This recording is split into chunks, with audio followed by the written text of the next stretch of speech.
O nosso valor ele está atrelado ao quanto a gente ganha de grana, ou melhor, o quanto a gente consegue gastar.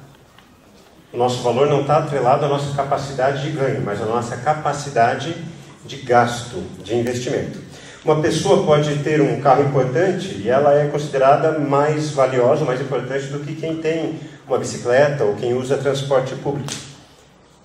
Não adianta, o nosso mundo funciona dessa forma. Nós estabelecemos valores nas pessoas. As pessoas, elas como se tivessem etiquetas marcadas em seu coração, em sua testa, em sua vida, o quanto elas valem.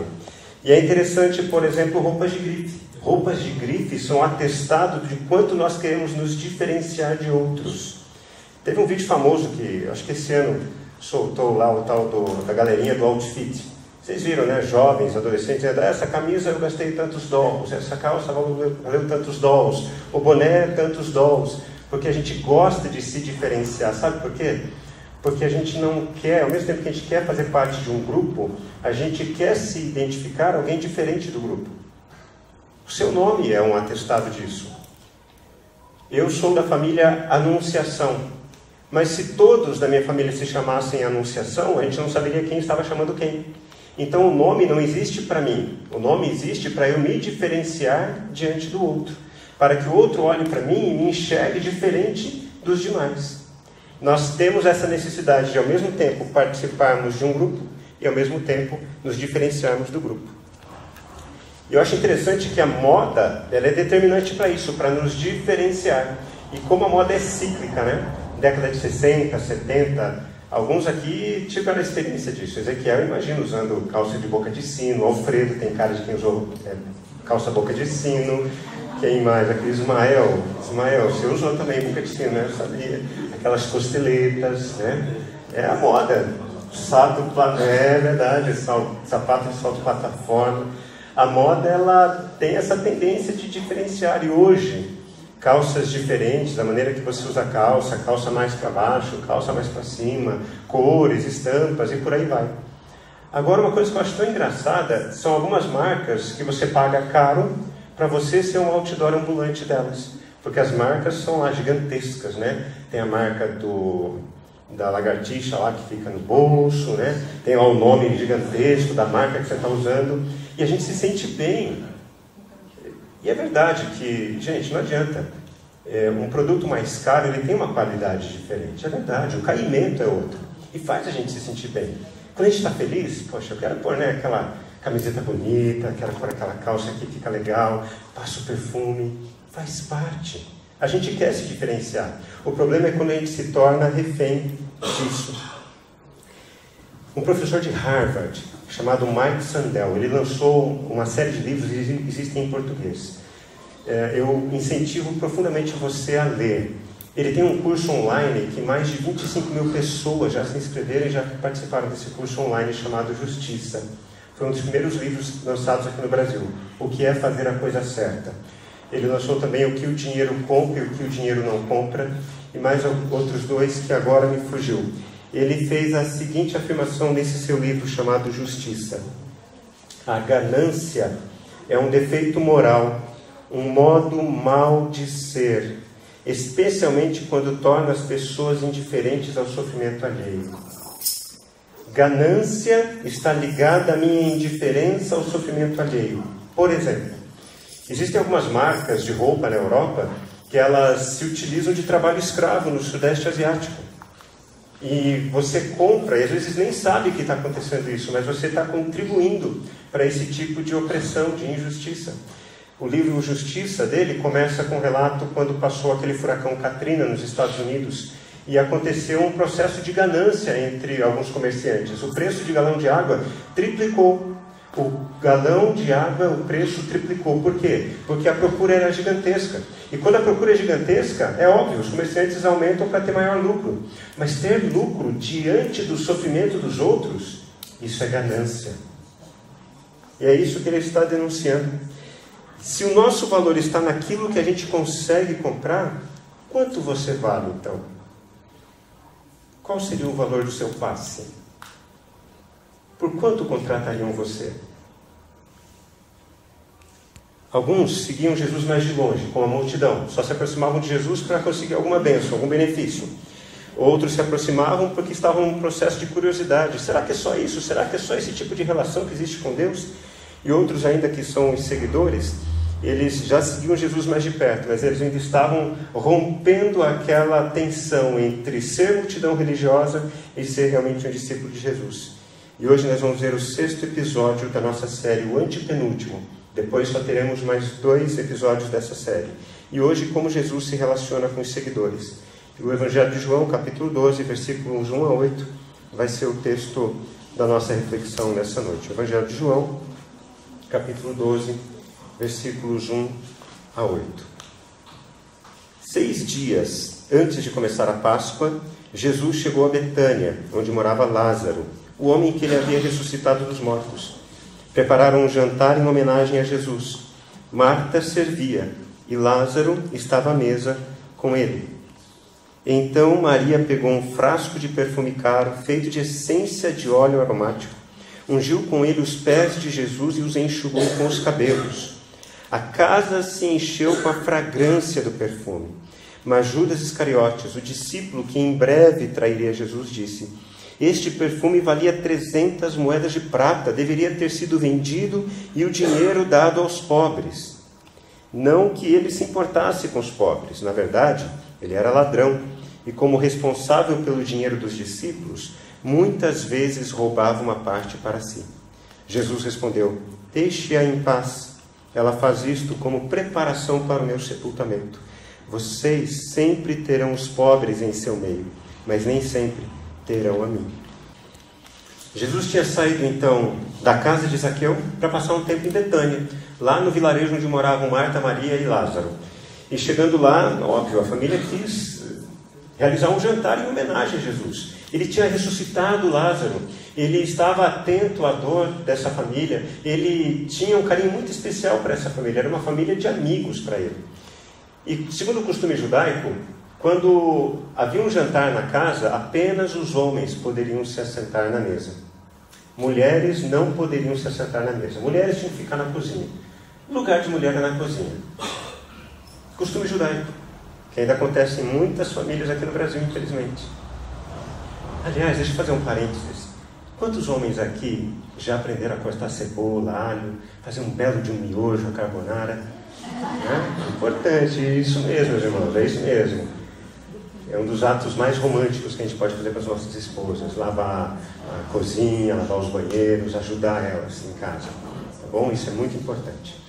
Mas nessa época o lugar de mulher era na cozinha. Então os homens estão lá reunidos e Lázaro está ciceroneando Jesus, agradecendo o milagre que havia feito na vida dele. E mulheres não podiam estar nesse mesmo ambiente. E é engraçado como esse modelo de injustiça, ele se perpetua até hoje. Não é porque estamos no século XXI que não existe preconceito contra mulheres. E nós mulheres sabemos como é difícil isso. Mulheres ganham menos do que homens. Mulheres são menos valorizadas em seu trabalho. Mulher tem que trabalhar fora e quando chega em casa, ainda tem que cuidar da casa, dos filhos, do marido. Isso é forma de preconceito, é machismo. Fora homens que agridem mulher porque não conseguem ouvir o desabafo da mulher e ficar quieto. Não conseguem dialogar com elas. Mas não são só mulheres que sofrem preconceitos. Negros sofrem preconceitos. Meu pai é negro. Eu saí desbotado. Queria ter saído negro, mas não deu certo. E meu pai conta que na infância dele, ele recebia alguns tipos de apelidos. O mais suave, negrinho imundo. Década de 60, gente. Não faz tanto tempo. Negros sofrem preconceito. Negros recebem menos do que brancos em nosso país. Se um negro é abordado pela polícia na rua, dificilmente sairá dessa abordagem sem estar preso, sem ser preso. Ricos sofrem preconceito no nosso país. E estou falando sério. Muita gente tem preconceito de ricos. Eu fui pastor de igrejas onde tinha pessoas de classe social muito alta. E gente de uma classe social inferior não queria nem sentar ao lado de gente rica, porque pensava assim, esse daí é rico, esse daí é metido, esse daí não quer saber da minha vida. Ricos sofrem preconceitos também. Preconceito não é um atributo apenas de um lado. Idosos sofrem preconceitos. O que um idoso tem a nos ensinar? Famílias que abandonam os pais ou as mães depois de certa idade têm direito a sentar em bancos especiais no transporte público, mas sempre tem jovem ali que finge dormir para não deixar o lugar para a pessoa mais idosa. O nosso mundo é cheio de injustiças. Desde pequenos nós ouvimos que a vida não é justa. Desde pequenos nós somos ensinados a isso. É como se fosse um ensinamento assim: aprenda isso e perpetue isso. Faça isso valer a pena ainda. A vida será injusta. A vida não será justa para você porque não é justa para ninguém. E é interessante porque nós somos ensinados no modelo religioso que o pecado é aquilo que eu faço. A gente não é ensinado a entender que o pecado é uma estrutura conjunta que está invadindo e contagiando todo o planeta Terra. O pecado é muito mais do que aquilo que você fala ou do que você faz. O pecado é o estilo de vida no qual a gente está sendo forçado e ensinado a viver, que é um modelo anticristão. Segundo o IBGE, dados de 2017, olha que assustador. 43% da grana do nosso país estava nas mãos dos 10% mais ricos. 43% da grana, das riquezas do nosso país estavam nas mãos dos 10% mais ricos. E 0,8% das riquezas do nosso país estavam nas mãos dos 10% mais pobres. A renda média dos 1% que ficam no topo, renda média, não é quem ganha mais, é a média dos que mais ganham, R$27 mil em 2017. E de quem ganhava menos, 754, ou seja, uma diferença de 36 vezes. Quem ganha mais ganha 36 vezes o que ganha quem ganha menos. Isso é injustiça. E a gente está num momento delicado da economia do nosso país, onde existe uma economia de mercado, que é uma ferramenta muito útil, uma ferramenta que gerou riqueza, gerou prosperidade, sim. O problema é que essa riqueza, essa prosperidade, ela não foi dividida, ela não foi proporcional à população. Porque o problema não está na economia de mercado, o problema está na sociedade de mercado. O que é uma sociedade de mercado? Você é importante por aquilo que você compra, por aquilo que você gasta. Gaste, esbanje, mostre o quanto você tem poder aquisitivo. E esse é um dos maiores perpetuadores de injustiça. Por isso que acontecem assaltos. As pessoas querem assaltar para obter aquilo que elas acham que é direito delas. E alguém roubou delas. Porque todo o nosso valor está atrelado ao dinheiro. Dinheiro é um ótimo servo, mas é um péssimo senhor. O que é o dinheiro? O que é dinheiro? Um pedaço de papel? Um punhado de metal? Ou apenas números? Ele é considerado a raiz de todo o mal, mas também pode servir para cortar o mal pela raiz. Ele não compra a felicidade, nem o amor, mas há quem se apaixone por ele mesmo assim. Ele pode mudar quem você é, te ajudar a descobrir quem você realmente é. Ele pode te escravizar e te libertar. Ele abre portas, compra portas, mas não te diz o que fazer uma vez lá dentro. Te controlar, te colocar no controle. Ele te dá o poder de dizer sim e a liberdade de dizer não. Ele é tudo e é nada. Porque dinheiro é apenas dinheiro.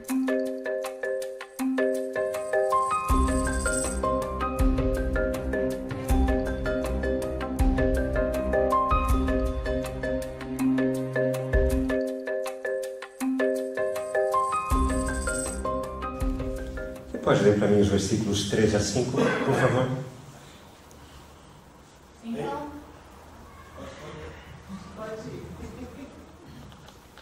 Pode ir, gente. Então Maria voltasse do perfumado feito de essência de óleo aromático. Ungiu com Jesus e os enxugou com os seus cabelos. A casa se encheu com a fragrância do perfume.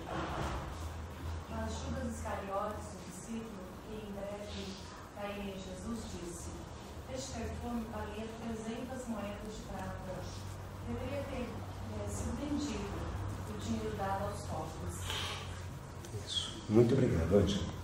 O nosso mundo ele é regido por símbolos, por significados, tá? E um dos principais símbolos é o tal do dinheiro, papel moeda. O valor que está impresso na cédula não é o valor intrínseco. R$5, R$20, R$100. O valor do dinheiro é aquilo que significa por trás. Quem tem dinheiro tem o quê? Quem tem dinheiro tem poder. E todas as relações humanas são baseadas em poder. Quem exerce influência sobre quem? E não que isso seja o correto, mas é o resultado de um mundo caído. As nossas interações se dão na base do poder. Por exemplo, se você é pai de um adolescente rebelde, você exerce o seu poder a partir da sua influência financeira. Você não pode fazer tatuagem enquanto você morar debaixo da minha casa. Eu não vou dar dinheiro para você fazer tatuagem. Quem manda aqui? Sou eu. Por quê? Porque eu tenho o quê? Dinheiro. Percebe? Nas relações mais básicas isso é estabelecido. E não que isso seja o certo. Isso é errado. Nesse jantar, nós vimos que, embora fosse em homenagem a Jesus, apenas os homens é que participavam. Mas aí acontece um fenômeno interessante. Uma mulher que deveria estar preparando o alimento, ela sai do ambiente onde ela deveria estar e vai até um ambiente dominado por homens. Gente, que mulher corajosa. Ela vai lá, quebra um frasco de perfume nos pés de Jesus e seca com seu cabelo. Eu acho isso de uma coragem tão brilhante, porque ela rompeu com um paradigma importante da sua cultura. Apenas homens podem estar no momento da refeição na mesa. Mulheres não podem. Porque embora homem e mulher tenham sido criados à imagem de Deus, o nosso mundo ainda teima em dizer que homens são superiores a mulheres. Há algum tempo, numa reunião de uma igreja, um pastor muito bem conceituado na região estava falando apenas para homens, e ele falou bem assim, ele foi categórico, falou assim: Deus prefere homens. Deus criou em primeiro lugar homens, por isso Deus não quer que mulheres assumam posição de liderança. Mulheres foram criadas por Deus para ficar em casa e cuidar dos filhos. Estou falando, gente, ano 2000, ano 2002. Não estou falando algo do século anterior ao passado. Há muito pensamento nesse sentido. Porque na mente religiosa há essas diferenças, mas Paulo nos ensina que em Cristo não há mais diferenças entre homens e mulheres, judeus e gentios. Todos somos filhos e filhas do mesmo Pai, em Cristo. Essas duas irmãs, Marta e Maria, tinham um jeitão todo especial e único. Marta era essa mulher ativa, que gostava de servir, arrumar as coisas, preparar tudo. Marta era aquele tipo de mulher que, quando acontecia alguma coisa que ela não entendia, ela falava assim: oi. Ela era tipo a Eunice. Ela era aquela mulher assim, que você precisa que algo seja feito, peça para ela. Marta era esse tipo de mulher. Ela demonstrava o seu valor na sua forma de servir os outros. E Maria ela era mais contemplativa, ela era mais sentimentos, ela era mais coração. Não que Marta não tivesse coração, o coração de Marta estava ali no serviço, e Maria estava no desfrutar do momento de estar junto. Você conhece gente assim? Gente que gosta de fazer as coisas, que é voltada a tarefas, a processos, e gente que gosta de estar com gente. O Binho é assim, o Binho gosta de estar com gente, e é natural para ele, e isso é muito bom. E é bom que as pessoas sejam diferentes. Agora, quando Maria se atreve a invadir um espaço eminentemente masculino, ela foi movida por algo poderoso. O que tinha acontecido antes? O irmão dela, que estava morto, foi ressuscitado. E gente que tem um coraçãozão enorme, quando quer demonstrar gratidão, aguenta gente assim apaixonada. E quer gritar para todo mundo. Tinha um rapaz, era discipulador dele, não era pastor ainda, na igreja que eu cresci lá em Maringá. E aí meus pais viajaram, meus irmãos não estavam em casa também, só estava eu, chamei o pessoal que eu estava discipulando, eram 3 moleques. Vamos ficar lá em casa, passamos a noite assistindo filme, 3 da manhã fomos correr no meio da cidade, a gente gostava de fazer isso. Voltamos 3 da manhã no prédio, o menino tinha acabado de falar com a paixão dele, ele saiu na sacada e gritou: "Fulana, eu te amo!" Daqui a pouco toca o interfone. O porteiro falou assim: "Seu Eugênio, pelo amor de Deus, o que está acontecendo? O menino está tendo um ataque." Não, ele está apaixonado. Está apaixonado. É assim, gente que tem coraçãozão, quando quer mostrar o quanto é apaixonado, o quanto é grato, tem atitudes extravagantes, atitudes generosas. E foi isso que ela fez. Ela pegou um vaso de perfume caríssimo e quebrou aos pés de Jesus. Só para vocês terem ideia da profundidade da gratidão dessa mulher, era uma família rica. Os 3 irmãos eram ricos. O valor em valores atuais, esse jarro ele equivalia a 1 ano de serviço braçal. Se fosse 1 ano de salário mínimo, quanto que daria isso? O salário mínimo está perto de R$1.000. Imagina você quebrar um frasco de R$12.000. E com certeza esse valor ainda não simbolizava o quanto o coração dela era agradecido a Deus por tudo que Ele tinha feito na vida da sua família.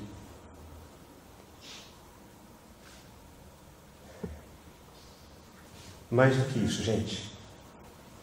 Além de quebrar um vaso, o que ela faz? Ela unge os pés de Jesus e seca com os cabelos. Gente, isso foi um escândalo para os homens naquela época. Porque a mulher tinha que andar sempre com o cabelinho preso, um véu. Só soltava cabelo diante da família. E ela soltou o cabelo dela diante de homens desconhecidos. E pior ainda, com o cabelo dela, ela secou os pés de um homem. Ela fez o trabalho de um escravo, porque era isso que escravos faziam.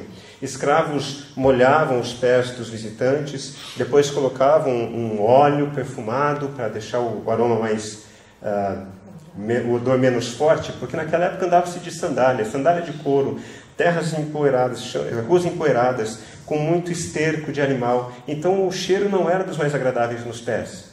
Então o escravo ele fazia isso. Quando o visitante chegava em casa, ele recebia, banhava os pés do visitante, depois colocava um óleo e passava uma toalha para secar. Mas ela fez isso com os próprios cabelos. Ela estava dizendo com esse gesto o seguinte: Jesus, a minha vida inteira agora está devotada a Ti, está entregue a Ti. Porque o que o Senhor fez por mim não tem preço que pague. Porque Cristo entregou a sua vida para nós, é que nós entregamos a nossa vida para Ele. Entendem isso? Da mesma forma que Cristo entregou a sua vida por nós, nós devemos entregar a nossa vida a Ele. E o texto diz que quando ela quebrou esse vaso, o perfume se espalhou pela casa. Você conhece gente assim? Gente que tem uma gratidão tão profunda a Deus, que por onde passa, parece que tem um perfume diferente. O ambiente é transformado. As pessoas mudam a sua atitude quando essa pessoa entra no lugar, porque ela tem alguma coisa diferente. Ela pertence a Cristo. E todas as suas atitudes causam mudança no comportamento dos outros. Porque generosidade, que é resultado de gratidão a Cristo, provoca intensas mudanças no ambiente. Mas o texto continua. E eu quero que alguém leia os versículos 5 e 6, por gentileza. Esse perfume valia 300 moedas de prata. Deveria ter sido vendido no dinheiro dado aos pobres. Não que ele se importasse com os pobres. Na verdade, era ladrão e responsável pelo dinheiro dos discípulos, muitas vezes roubava uma parte para si. Obrigado, Edinaldo. Então, se por um lado tem gente que por onde passa deixa o perfume agradável, a presença de Cristo por onde quer que passe na vida de pessoas e nos ambientes, tem outro tipo de gente que por onde passa fede. Por onde passa contamina. Por onde passa parece que o ambiente fica tóxico. Menina, você poderia ter vendido esse perfume e ter dado dinheiro aos pobres. Pronto, é a declaração de quem é tóxico. Gente, precisamos falar sobre Judas. Porque hoje o tema é como Jesus se relaciona com os seguidores. Pensem comigo. Quantos anos Judas conviveu com Jesus? Quantos anos? 3 anos. Judas comeu com Jesus. Judas dormiu com Jesus. Judas viu os milagres de Jesus acontecendo. Judas teve experiências fantásticas com Jesus. Mas ele não era convertido a Jesus. E muitas pessoas estão assim como Judas. Tem experiências com Jesus. Tem experiências sobrenaturais com Jesus. Mas são pessoas tóxicas, porque não se converteram a Cristo. Precisamos conversar sobre o Judas que há dentro de nós. Judas Iscariotes não era o nome dele. Naquela época você sabe que não existia nome e sobrenome como nós temos hoje.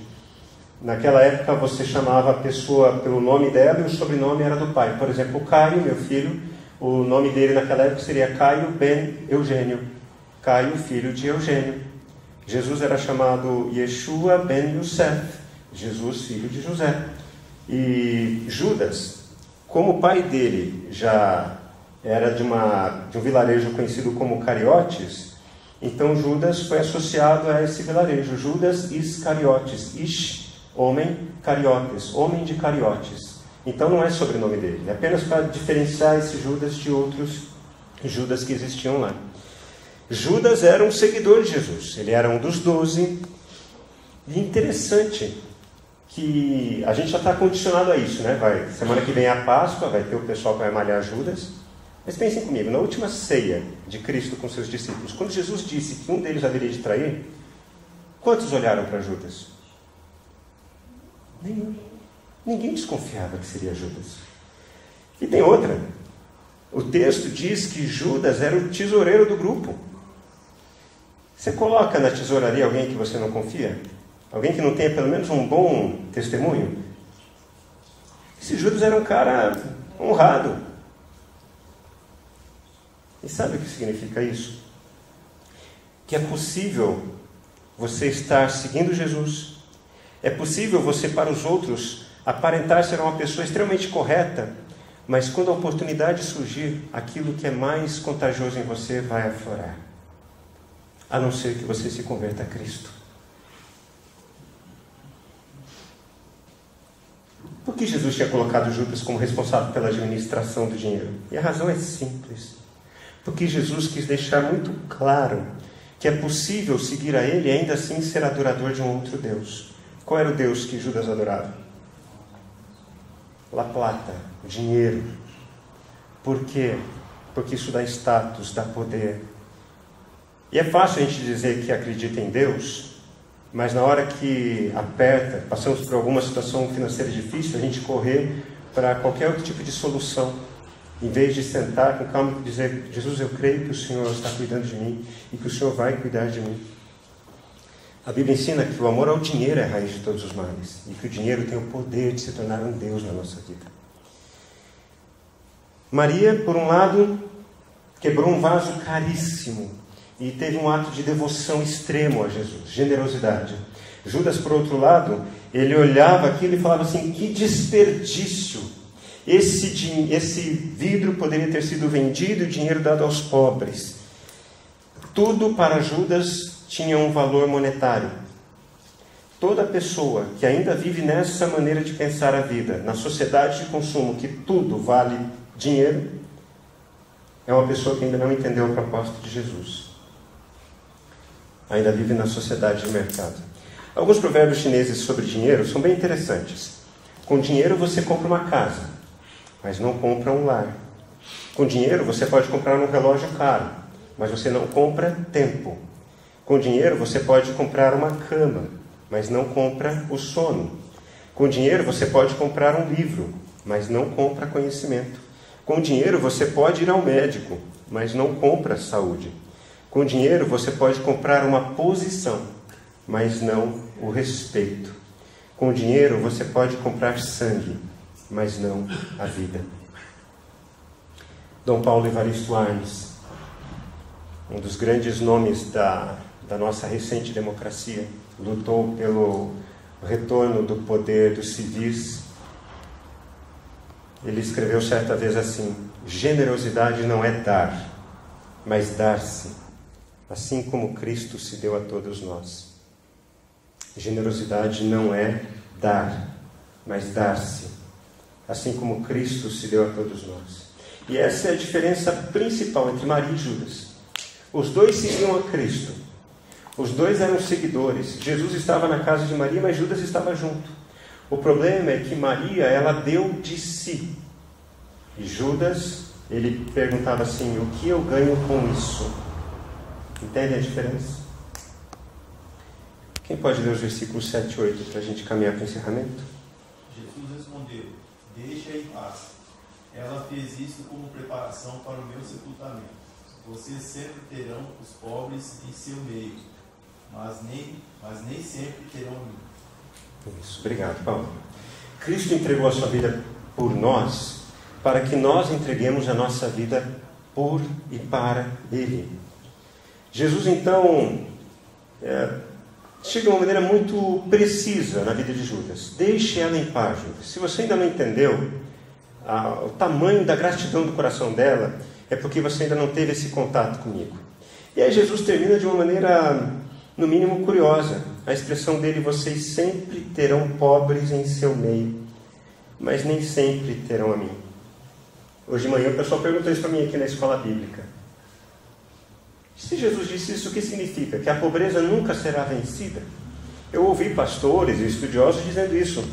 Nem se preocupe em tentar resolver a situação dos pobres, porque Jesus mesmo disse que eles sempre existirão. Agora, por que é que existe pobreza em nosso mundo? Por uma série de fatores. Muitos pobres não são pobres simplesmente porque têm preguiça de trabalhar. Alguns têm, é verdade. Mas muitos pobres não são pobres porque não têm oportunidade. Dê oportunidade a uma pessoa desejosa de mudar de vida e você vai saber do que eu estou falando. Talvez você seja uma dessas pessoas que teve uma oportunidade na sua vida, ninguém daria nada para você. E hoje você está numa posição diferente. O que Jesus então está querendo dizer com isso? Vocês sempre terão os pobres em seu meio. Jesus está citando um texto lá da Torá, Deuteronômio 15, 11. E eu quero que alguém abra para mim, por favor. Deuteronômio 15, 11. E leia em voz alta para a gente, por favor.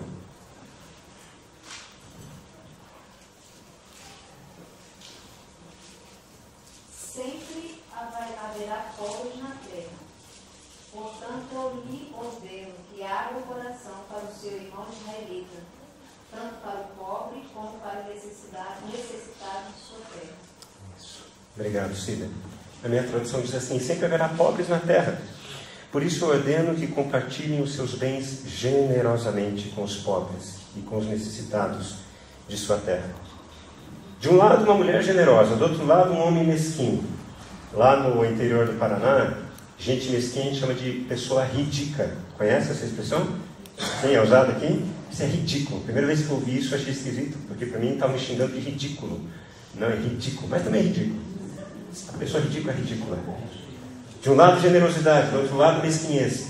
Quando Jesus faz essa afirmação, vocês sempre terão os pobres no meio de vocês, Jesus está dizendo isso.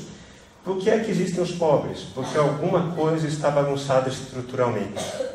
Então, que você entenda, e Calvino dizia isso, Deus entende, Deus usa a vida dos pobres para gerar em nós, que não temos a mesma pobreza deles, o seguinte sentimento: assim como eles dependem de Deus para suprir as necessidades deles, que a gente nunca esqueça disso, que é Deus quem supre as nossas necessidades.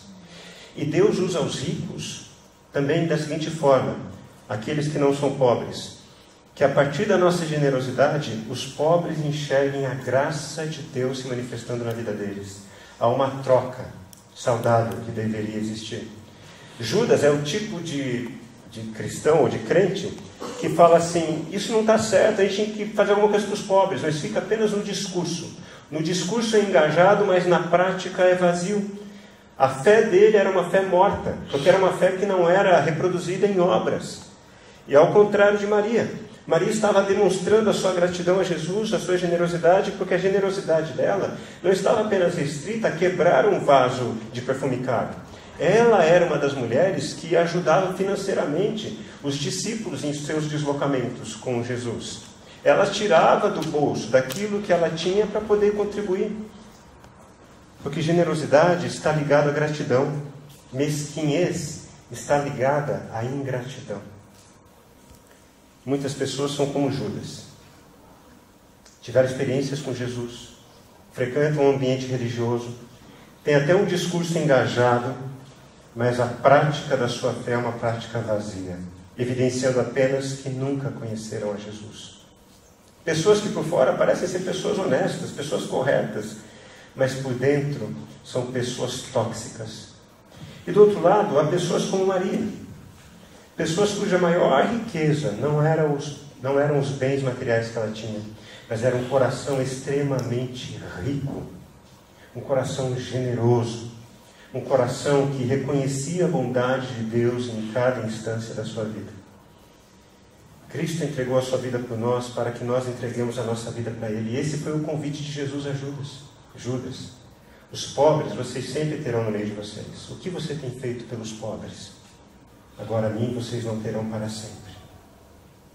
E essa é a pergunta que nós temos que responder.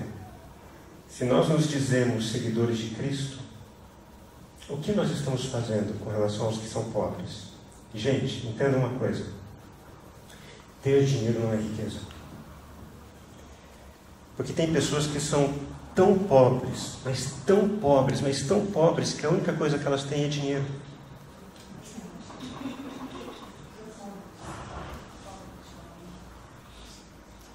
Porque o que o mundo precisa é de Jesus.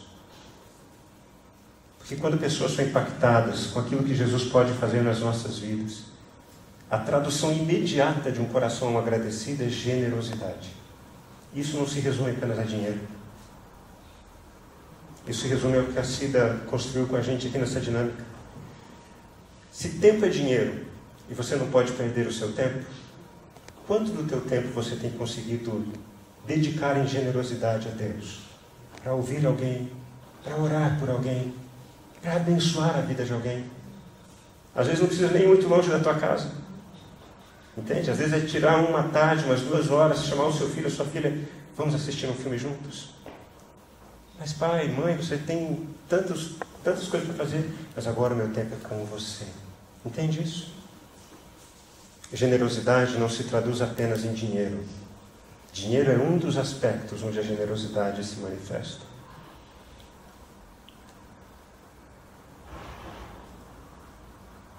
Quando pessoas vêm pedir ajuda para a gente financeiramente, seja num semáforo, seja porque estão enroladas financeiramente.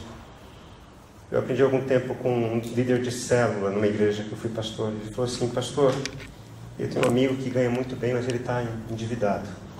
E ele veio me pedir ajuda para poder pôr em dia a vida financeira dele. E eu falei com ele: a coisa mais fácil para mim seria te dar dinheiro, até pela nossa amizade. Mas por respeito a você, eu não vou te dar dinheiro nenhum. Eu vou sentar contigo, você vai me mostrar a planilha, vamos descobrir juntos onde estão os buracos do teu orçamento e vamos resolver isso juntos. Percebe o que é generosidade? É muito mais do que dar dinheiro. Cristo entregou a sua vida por nós, para que nós entreguemos a nossa vida para Ele. E o meu convite é esse: que você identifique o Judas que é dentro de você e que você não se enforque como Judas se enforcou depois, mas que você se arrependa. Que você se renda a Jesus como Maria fez. Que você seja generoso nos seus relacionamentos, na sua vida com Deus, por causa de tudo aquilo que Cristo fez por você. Vamos orar nesse momento? Feche seus olhos.